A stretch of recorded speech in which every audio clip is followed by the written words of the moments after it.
K സുധാകരന്റെ സ്വീകരണ പരിപാടിക്കിടെ കോൺഗ്രസുകാർ 65-കാരിയെ ക്രൂരമായി മർദ്ദിച്ചതായി പരാതി. കണ്ണൂർ ശ്രീകണ്ഠാപുരം പെരിങ്ങോന്ന് സ്വദേശിയായ ആന്തൂർ വീട്ടിൽ ലക്ഷ്മിക്കുട്ടിക്കാണ് മർദ്ദനമേറ്റത്. കോൺഗ്രസുകാർ സ്ഥലം കയ്യേറിയതിനെക്കുറിച്ച് സുധാകരനോട് പരാതി പറയാനെത്തിയപ്പോൾ വലിച്ചിഴച്ച് മർദ്ദിക്കുകയായിരുന്നുവെന്ന് ലക്ഷ്മിക്കുട്ടി പറഞ്ഞു.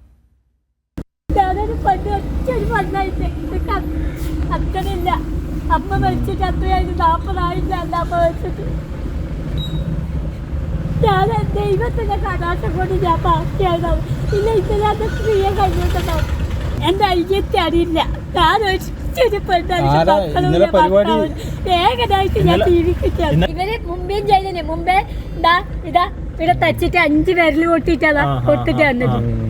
എന്നിട്ട് എന്റെ കൈക്ക് ഈ സ്റ്റീലിന്റെ കമ്പീനെ കൊണ്ട് തച്ചിട്ട് ഇത്ര വണ്ണം വെച്ചിട്ട് വന്നിട്ട് കോൺഗ്രസുകാരിയായ തന്നെ കോൺഗ്രസുകാർ തന്നെ ക്രൂരമായി മർദ്ദിച്ചുവെന്നാണ് 65-കാരിയായ ലക്ഷ്മിക്കുട്ടി പറയുന്നത്.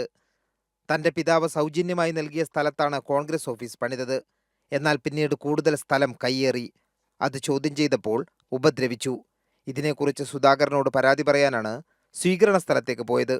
സുധാകരൻ എത്തുന്നതിന് മുന്നേ തന്നെ കോൺഗ്രസുകാർ അവിടെ നിന്നും തന്നെ വലിച്ചിഴച്ചു കൊണ്ടുപോയി അടുത്തുള്ള പറമ്പിലെത്തിച്ച് മർദ്ദിച്ചു. ബോധരഹിതയായി താഴെ വീണു. ബോധം തെളിഞ്ഞപ്പോൾ അയൽവാസികളോട് പോയി പറയുകയായിരുന്നുവെന്നും ലക്ഷ്മിക്കുട്ടി പറഞ്ഞു.